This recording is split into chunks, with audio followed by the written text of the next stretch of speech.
అమ్మ తోడు ఇక ఈసారి 5 ఏళ్ళు నుండి పోకట్నే గాని ఒత్తిగా ఓన్ అంటే ఓను చేతుల చెయ్యేసి చెప్పమంటారా చీపిరి కట్ట మీద ప్రమాణం చేసి చెప్పమంటారా 5 ఏళ్ళుంటా అన్నయ్య అన్ని చేసిపోతా ఆగమాగం అస్సలకే గాను చెప్పిన అన్ని శేషుడు మాత్రం మరవా ఇగో ఈ తీర్లా కొత్త రాగం ఎత్తుకున్నాడు ఒక ఉబ్బుల మనిషి ఆ కథ ఏందాకొచ్చిందో హర్చుకుందాం పారి బుద్ధునికి బోధి చెట్టు కింద జ్ఞానోదయం అయినట్టు కేజ్రీవాల్ సార్కు ఆటో డ్రైవర్ కాడికెళ్ళి అడుక్కు తినేటోన్ దాకా దౌడలు వలగొట్టినాక మేల్కొల్పైంది.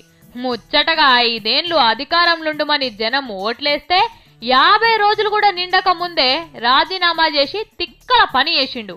అధికారం పోతే ఇంటి ముంగట వాచ్మెన్ కూడా నమస్తే సరిగ్గా పెట్టడని అర్థమైనట్టుంది. మళ్ళా రాజీనామా చెయ్యా కేజ్రీవాల్ 5 సాల్ అని మళ్ళా పబ్లిక్ లకు పోతున్నాడు.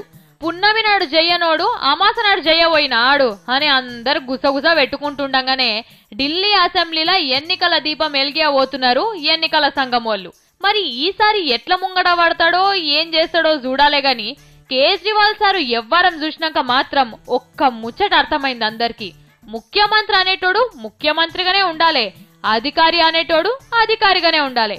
పుసుక్కున అధికారి ముఖ్యమంత్రి అయితే అధికారిగా ఉన్నప్పటి ఎవ్వరం మర్చిపోయి ముఖ్యమంత్రిగా ఏమేం చేయాలనో అవన్నీ చెయ్యాలి, ఏమేం అనుభవించాలనో అవన్నీ అనుభవించాలి.